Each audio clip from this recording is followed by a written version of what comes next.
आज हम एक बहुत ही इम्पॉर्टेंट टॉपिक पढ़ने वाले हैं जो किसी भी ऑर्गेनाइजेशन के लिए बहुत क्रूशियल होता है। आप जानते होंगे कि किसी भी ऑर्गेनाइजेशन की सक्सेस का सबसे इम्पॉर्टेंट फैक्टर क्या होता है? टैलेंट। और इस टैलेंट को सही तरीके से आइडेंटिफाई करना और ऑनबोर्ड करना होता है रिक्रूटमेंट एंड सिलेक्शन का मेन ऑब्जेक्टिव। तो चलिए रिक्रूटमेंट प्रोसेस को हम स्टेप बाय स्टेप समझते हैं। Why recruitment and selection matter, क्यों इम्पॉर्टेंट है ये किसी भी ऑर्गेनाइजेशन की सक्सेस के लिए? लर्नर्स, क्या आपको पता है कि 75% से भी ज़्यादा जॉब सीकर्स कंपनी की रेपुटेशन चेक करते हैं अप्लाई करने से पहले? इसीलिए इफ़ेक्टिव रिक्रूटमेंट प्रोसेस सिर्फ हायरिंग का नहीं बल्कि एम्प्लॉयर ब्रांडिंग का भी पार्ट है। और इसीलिए राइट पर्सन को राइट जॉब में प्लेस करना डायरेक्टली आपके ऑर्गेनाइजेशन की ग्रोथ को इम्पैक्ट करता है। Recruitment and selection cycle. Recruitment का प्रोसेस कॉम्प्लेक्स लग सकता है, लेकिन जब हम इसे 9 स्टेप्स में तोड़ के समझते हैं तो ये काफ़ी सिंपल और इफ़ेक्टिव हो जाता है। तो चलिए इन स्टेप्स को हम डिटेल में समझते हैं। Step 1, identify hiring needs. सबसे पहला स्टेप है हायरिंग नीड को आइडेंटिफाई करना। आपको ये देखना होगा कि आपकी टीम में कौन से स्किल्स की कमी है या ऑर्गेनाइजेशन को कौन से नए रोल्स की ज़रूरत है।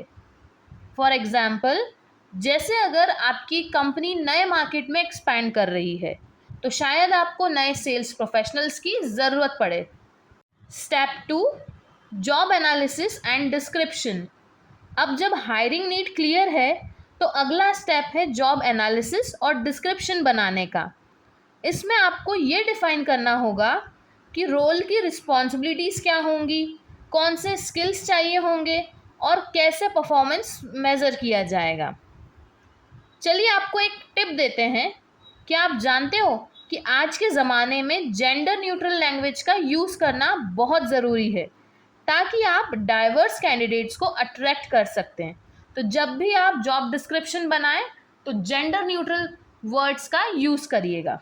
Step 3, candidate sourcing. Candidate sourcing का मतलब है पोटेंशियल कैंडिडेट को ढूंढना। ये 2 तरीक़ों से हो सकता है, इंटरनल या एक्सटर्नल। अब इंटरनल सोर्सेज क्या होंगे? जैसे प्रमोशन, ट्रांसफ़र या एम्प्लॉय रेफरल्स। ये काफ़ी ट्रस्टेड कैंडिडेट्स प्रोवाइड करते हैं। और एक्सटर्नल सोर्सेज क्या होंगे? जॉब पोर्टल्स जैसे लिंक्डइन, नौकरी और शाइन पर एडवर्टाइजमेंट देना, ये भी काफ़ी इफ़ेक्टिव होता है। और आजकल एक नया ट्रेंड है, आजकल सोशल मीडिया का भी काफ़ी यूज़ होता है हायरिंग पर्पज़ के लिए, सोर्सिंग पर्पज़ के लिए, क्योंकि इससे आप स्पेसिफिक टैलेंट को ईजिली टारगेट कर सकते हैं। Step 4, screening and shortlisting. अब जब आपके पास काफ़ी एप्लीकेशंस आ चुकी हैं तो स्क्रीनिंग और शॉर्टलिस्टिंग का स्टेप आता है। इसमें क्या स्टेप्स इन्वॉल्व होती हैं? सबसे पहले resume filtering, then phone screening, followed by key skills और एक्सपीरियंस चेक। अब आपको एक और टिप देते हैं। क्या आपको पता है कि आजकल AI ड्रिवन ATS टूल्स का यूज़ करने से स्क्रीनिंग फास्ट और एफिशिएंट बन जाती है और मोस्ट ऑफ द कंपनीज आजकल यही तरीका यूज़ कर रही हैं। Step 5, interview process. Interview recruitment का सबसे क्रिटिकल फेज़ होता है। इंटरव्यू का तरीका आपकी कंपनी की हायरिंग स्ट्रेटजी पे डिपेंड करता है। तो कुछ पॉपुलर मेथड्स की अगर हम बात करें जो इंटरव्यू के लिए अडॉप्ट की जाती हैं, वो हैं स्ट्रक्चर्ड इंटरव्यूज़। मतलब ये प्री डिफाइंड क्वेश्चंस पर बेस्ड होते हैं जो फेयर इवैल्यूएशन में मदद करते हैं। Similarly STAR technique is also there. ये कैंडिडेट के पास्ट एक्सपीरियंसेस को एनालाइज करने में हेल्पफुल होती है। अब बेस्ट प्रैक्टिस की अगर हम बात करें तो इंटरव्यू स्कोर कार्ड्स का यूज़ करके आप अनबायस्ड इवैल्यूएशन कर सकते हैं। Step 6, assessments and testing. Assessment से आपको कैंडिडेट की टेक्निकल स्किल्स, कॉग्निटिव एबिलिटी और पर्सनैलिटी का क्लियर आइडिया मिलता है। फॉर एग्ज़ाम्पल, जैसे एप्टीट्यूड टेस्ट होते हैं, अब वो किस लिए यूज़ होते हैं? लॉजिकल थिंकिंग और प्रॉब्लम सॉल्विंग एबिलिटी को चेक करने के लिए। Similarly psychometric test are also there. ये किस लिए यूज होते हैं? कैंडिडेट के पर्सनालिटी ट्रेट्स और बिहेवियरल पैटर्न्स को असेस करने के लिए यूज होते हैं। Step 7, reference and background checks. Reference check करना इसेंशियल है ताकि आपको कैंडिडेट के पास परफॉर्मेंस और रिलायबिलिटी का आइडिया मिल सके। अब चेकलिस्ट में क्या चीज़ें इंश्योर करना ज़रूरी होता है?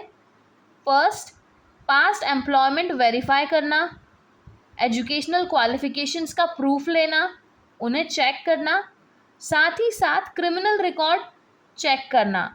अगर आपकी कोई गवर्नमेंट एजेंसी है, रेप्यूटेड ऑर्गेनाइजेशन है जहाँ पे कॉन्फिडेंशियल डेटा रहता है related to national security, so criminal record भी चेक करना ज़रूरी हो जाता है। Step 8, job offer and negotiation. अब कैंडिडेट को सिलेक्ट करने के बाद ऑफर लेटर देना होता है। इसमें आपको सैलरी, बेनिफिट्स और ज्वाइनिंग डेट क्लियरली मेंशन करनी चाहिए। क्या आप जानते हो कि कैंडिडेट एंगेजमेंट बनाए रखने के लिए कंपनीज वेलकम किट प्रोवाइड करती हैं, जिसमें कंपनी की वैल्यूज़ और रिसोर्सेज का भी ब्रीफिंग होता है।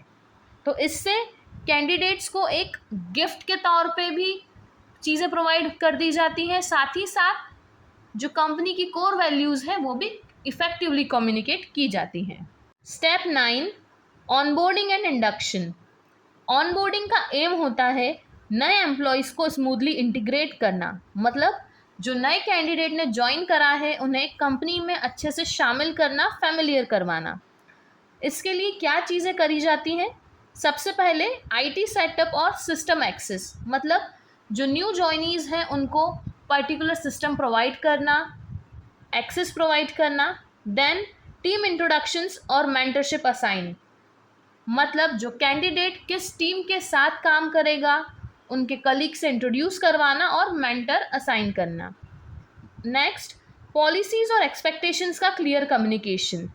कंपनी की क्या पॉलिसीज़ हैं और कैंडिडेट से क्या एक्सपेक्टेशंस हैं, इसके बारे में कैंडिडेट को क्लियरली कम्युनिकेट किया जाता है।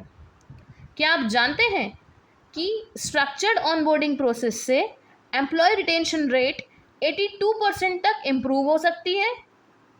This means onboarding process is a crucial step in the success of organization. Recruitment cycle के बाद अब जानते हैं कुछ मॉडर्न ट्रेंड्स के बारे में। क्या वो रिसेंट ट्रेंड्स हैं जो रिक्रूटमेंट प्रोसेस को इफ़ेक्टिव बना रहे हैं? आज के रिक्रूटमेंट प्रोसेस में टेक्नोलॉजी का काफ़ी रोल बढ़ते जा रहा है, जैसे AI ड्रिवन हायरिंग टूल्स। ये डेटा बेस्ड इंसाइट्स प्रोवाइड करते हैं और हायरिंग को एफिशिएंट बनाते हैं।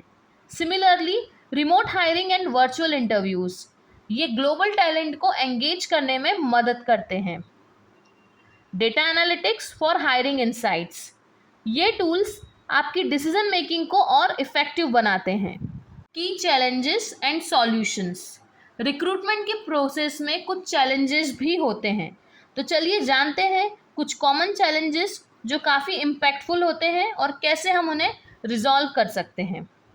So first challenge is high competition for talent. अब इसको रिजॉल्व करने के लिए हमें क्या करना ज़रूरी है? स्ट्रॉन्ग एम्प्लॉयर ब्रांडिंग बनाए रखना। और क्या चैलेंज होता है रिक्रूटमेंट का? सबसे इम्पॉर्टेंट और क्रूशियल चैलेंज होता है स्किल गैप। तो स्किल गैप को मिनिमाइज़ करने के लिए हम क्या कर सकते हैं? अपस्किलिंग और ट्रेनिंग प्रोग्राम्स इम्प्लीमेंट करना।